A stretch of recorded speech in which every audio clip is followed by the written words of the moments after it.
SOMMA. We're not taking action on this tonight. No, I understand, but since we have a lot of people speaking about it. Yeah, no, I didn't know. Yeah. You walked in late, that's what I said. So anybody coming from Manasquan or anywhere else, thank you for coming to Red Bank.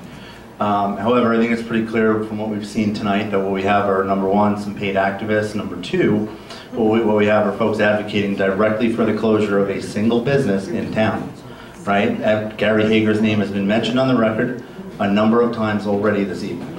So one has to wonder, what is our legal exposure and what is our legal liability? Just because somebody comes and offers to change a tire for free doesn't necessarily mean you want them changing their tire.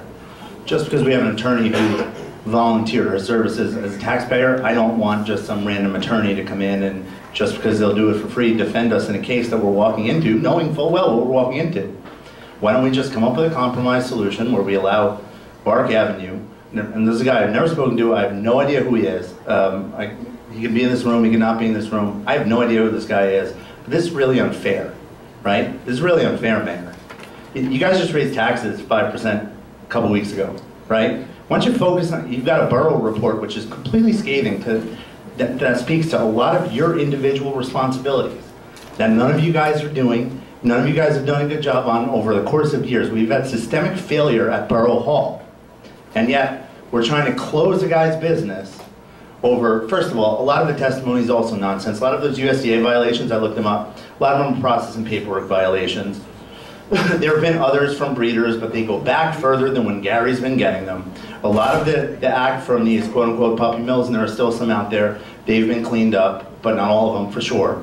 But from what I looked at Bark Avenue and from what I looked at online, a lot of this stuff is really nonsense. When you have a bunch of activists from other towns who are coming here and trying to launch a crusade on our dimes. And I urge you to, instead of doing this, do your job, right? We have a whole report that says you're not doing your jobs. None of you are doing your jobs. We're addressing the ordinance. You can address the Understood. ordinance later if that's what you want. Will do. But my point is stop with this nonsense and actually do what you're here to do. Stop targeting one man and one business, because you're going to get us all sued. Every taxpayer in town is going to get sued. And you know what? Thanks to the free lawyers are fine, I'm sure. But you know, when you got a $2 million judgment, free lawyer doesn't really matter. It doesn't really matter what you paid in legal fees, especially when you have to pay the other guys too. Is anyone aware of what happened in the city of Las Vegas when they passed a quote-unquote puppy, when they passed their puppy ban ordinance? Nobody? Nobody did the research? You guys have had this ordinance for 4 months. Nobody did the research? So what happened was... Our reference, this is not a show and tell time, but our reference is New Jersey law, and New Jersey law, not a Nevada law. Well, we have a federal government, which, you know, you like a whole lot more than I do. And that federal government, right, exactly, my feeling exactly. Federal government?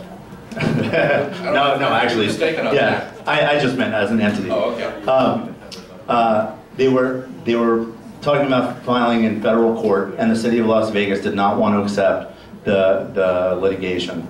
So I really don't want Red Bank to be in that same situation because there are existing store owners.